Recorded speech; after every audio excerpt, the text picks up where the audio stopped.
வணக்கம் மாணவ செல்வங்களே! நான் தமிழரசி.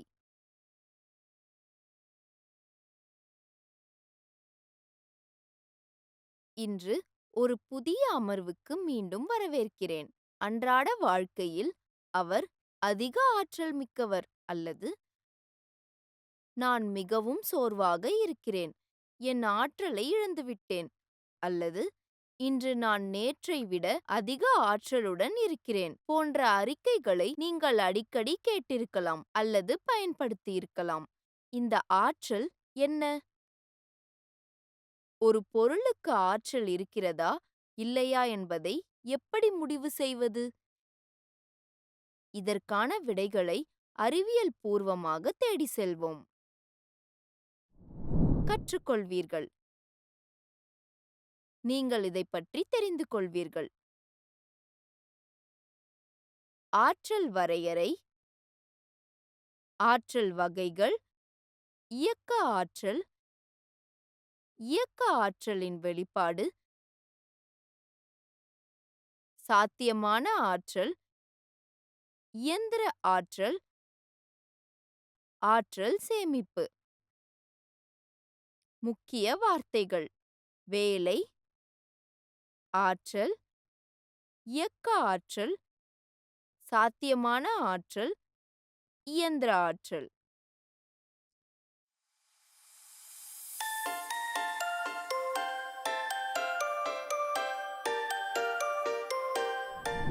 எடுத்துக்காட்டாக, பின்வரும் 2 நிகழ்வுகளை கருத்தில் கொள்வோம்.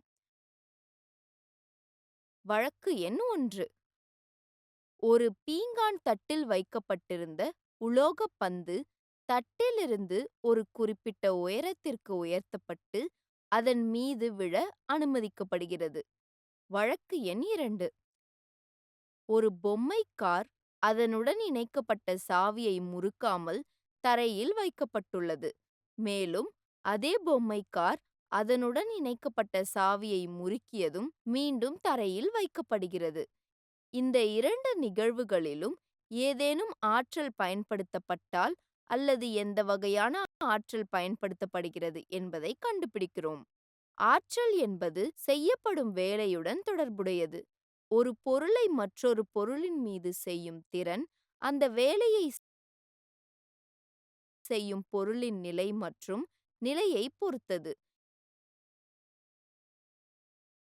இவ்வாறு ஒரு பொருள் வெவ்வேறு வழிகளில் ஆற்றலை பெறுகிறது மற்றும் வேலை செய்ய முடியும்.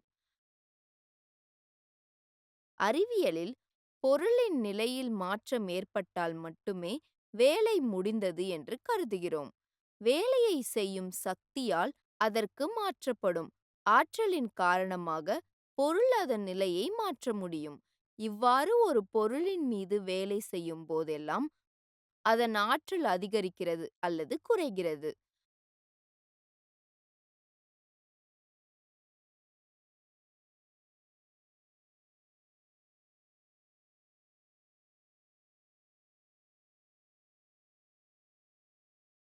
ஆற்றலின் வரையறையில் ஒரு வேலையை செய்யும் உடலின் திறனை அதன் ஆற்றல் என்று சொல்லலாம். வேலை மற்றும் ஆற்றலின் அலகுகள் ஒன்றே. SI அமைப்பில் உள்ள அலகு ஜூல் ஆகும். அதே சமயம் CGS அமைப்பில் ERG ஆகும். ஆற்றல் இயந்திரம் வெப்பம், ஒளி, ஒலி, மின்காந்தம், ரசாயனம், அணுக்கரு மற்றும் சூரிய ஒளி போன்ற பல்வேறு வடிவங்களில் ஆற்றல் உள்ளது. இந்த அத்தியாயத்தில் நாம் 2 வகையான இயந்திர ஆற்றலை படிக்கப் போகிறோம். அதாவது சாத்தியமான ஆற்றல் மற்றும் இயக்க ஆற்றல். வேகமாக கிரிக்கெட் பந்து ஸ்டம்பை தாக்கியது. ஸ்ட்ரைக்கர் கேரம் போர்டில் ஒரு நாணயத்தை அடிக்கிறார். பளிங்கு விளையாட்டில் ஒரு பளிங்கு மற்றொன்றை தாக்குகிறது. மேலே உள்ள உதாரணங்களிலிருந்து நகரும் பொருள் ஒரு நிலையான பொருளை தாக்கும்போது நிலையான பொருள் நகரும் என்பதை நாம் புரிந்து கொள்கிறோம். இவ்வாறு நகரும் பொருளுக்கு சில ஆற்றல் உள்ளது. ஒரு பகுதி அல்லது அனைத்தையும் அது நிலையான பொருளுடன் பகிர்ந்து கொள்கிறது. அதன் மூலம் அதை இயக்கத்தில் அமைக்கிறது. ஒரு நிலையான பொருளை எஸ்களின் தூரம் வழியாக இடமாற்றம் செய்ய ஒரு சக்தியால் செய்யப்படும் வேலை. அந்த பொருளால் பெறப்பட்ட இயக்க ஆற்றல் என நாம் அதை வரையறுக்கலாம். ஓய்வில் இருக்கும் உடலின் இயக்க ஆற்றல் 0 என்பதை நாம் அறிவோம். ஆனால் ஒரு குறிப்பிட்ட வேகத்தில் நகரும் உடலின் இயக்க ஆற்றல் ஓய்விலிருந்து அந்த வேகத்தை பெறுவதற்கு அது செய்யும் வேலைக்கு சமம்.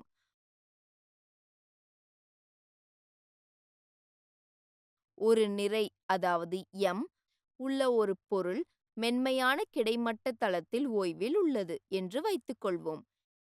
இடப்பெயர்ச்சியின் திசையில் அதன் மீது செயல்படும் ஒரு விசை, அதாவது எஃப் மூலம் புள்ளி ஏ முதல் பி வரையிலான தூரம் எஸ் வழியாக இடம்பெயர்ந்து விடவும். கிடைமட்ட திசையில் நிகர விசை எஃப் நிகரமானது. பயன்படுத்தப்பட்ட விசை எஃப்க்கு சமம். எனவே நிகர விசையால் பொருளின் மீது செய்யப்படும் வேலை எஃப் நிகர ஆகும். எஸ்குள் பொருளின் மீது செய்யப்படும் வேலை அதன் வேகத்தில் யூயிலிருந்து விக்கு மாற்றத்தை ஏற்படுத்தட்டும் மற்றும் உருவாக்கப்படும் முடுக்கம் ஏ ஆக இருக்கட்டும். சீரான முடுக்கப்பட்ட இயக்கத்தின் சமன்பாடுகளைப் பற்றி ஆய்வு செய்து கொள்வோம். ஆரம்ப வேகம் u, இறுதி வேகம் v, முடுக்கம் a மற்றும் இடப்பெயர்ச்சி s ஆகியவற்றுக்கு இடையேயான தொடர்பு v மேலிழக்க 2 கழித்தல் u மேலிழக்க 2 ஈடு 2 ஆல் வழங்கப்படுகிறது. இதை இப்படியும் குறிப்பிடலாம். F நெட் ஈடு ma என்பதை நியூட்டனின் இரண்டாவது இயக்க விதியிலிருந்து நாம் அறிவோம். சமன்பாடுகள் 1, 2 மற்றும் 3 ஆகியவற்றை இணைத்து இந்த சமன்பாடுகளை எழுதலாம். இது வேலை ஆற்றல் தேற்றம் என்று அழைக்கப்படுகிறது. ஒரு பொருள் ஓய்வில் இருக்கும்போது அதன் ஆரம்ப வேகம் u ஈடு o பின்னர் w ஈடு 1/2 mv மேலிழக்க 2 என்று நாம் கருதினோம். இவ்வாறு பொருளின் மீது செய்யப்படும் வேலை 1/2 mv மேலிழக்க 2க்கு சமம். ஒரு குறிப்பிட்ட திசை வேகத்துடன் நகரும் உடலின் இயக்க ஆற்றல் அந்த வேகத்தை அதன் ஓய்விலிருந்து பெறுவதற்காக செய்யப்படும் வேலைக்கு சமம் என்பதை நாம் அறிவோம். எனவே இயக்க ஆற்றல், அதாவது ke நிறை m மற்றும் வேகம் v உடன் நகரும் ஒரு பொருளால் 1/2 mv மேலிழக்க 2க்கு சமம். நீட்டப்பட்ட வில்லிலிருந்து அம்பு விடப்படுகிறது. ஒரு சுருக்கப்பட்ட ஸ்பிரிங் வெளியிடப்பட்டது. மேலே உள்ள எடுத்துக்காட்டுகளில் எந்த வார்த்தைகள் பொருளின் நிலையை விவரிக்கின்றன? பொருட்களின் இயக்கத்திற்கு தேவையான ஆற்றல் எங்கிருந்து வந்தது? இப்போது சாத்தியமான ஆற்றல் பற்றி அறிந்து கொள்வோம். ஒரு பொருளின் குறிப்பிட்ட நிலை அல்லது நிலை காரணமாக அதில் சேமிக்கப்படும் ஆற்றல் அதன் சாத்தியமான ஆற்றல் எனப்படும் என்று நாம் வரையறுக்கலாம். m நிறை கொண்ட ஒரு பொருளை பூமியின் மேற்பரப்பிலிருந்து h உயரத்திற்கு கொண்டு செல்ல ஈர்ப்பு விசையின் திசைக்கு எதிராக mg சமமான விசையை பயன்படுத்த வேண்டும். செய்த வேலையின் அளவை இப்படி கணக்கிடலாம். ஆக பொருளின் இடப்பெயர்ச்சியின் காரணமாக அதில் சேமிக்கப்படும் ஆற்றலின் அளவு Pe ஈடு mgh.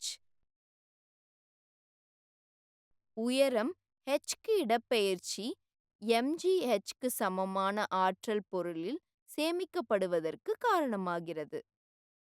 ஒரு பொருளின் இயக்க ஆற்றல் மற்றும் சாத்தியமான ஆற்றல் ஆகியவற்றின் கூட்டுத்தொகை அதன் இயந்திர ஆற்றல் என்று அழைக்கப்படுகிறது. ஒரு உதாரணத்தை கருத்தில் கொள்வோம். ஓய்வில் இருக்கும் விமானத்தின் இயக்க ஆற்றல் 0 ஆகும். தரையில் இருக்கும்போது அதன் சாத்தியமான ஆற்றல் 0 கருதப்படுகிறது. எனவே அது தரையில் தங்கியிருக்கும்போது அதன் இயந்திர ஆற்றல் 0 ஆகும். அதே விமானம் பறக்கும்போது அது இயக்க ஆற்றல் மற்றும் சாத்தியமான ஆற்றல் ஆகியவற்றைக் கொண்டுள்ளது. இந்த ஆற்றல்களின் கூட்டுத்தொகை விமானத்தின் மொத்த இயந்திர ஆற்றலை வழங்குகிறது. இயற்கையில் ஆற்றலை ஒரு வடிவத்திலிருந்து மற்றொரு வடிவத்திற்கு மாற்றும் பல நிகழ்வுகளை காண்கிறோம். சூரியன் இயற்கையில் மிகப்பெரிய ஆற்றல் மூலமாகும். சூரியனிலிருந்து வரும் சூரிய ஆற்றல் ஒளி ஆற்றல், வெப்ப ஆற்றல், காற்று ஆற்றல் போன்ற பல்வேறு வடிவங்களாக மாற்றப்படுகிறது.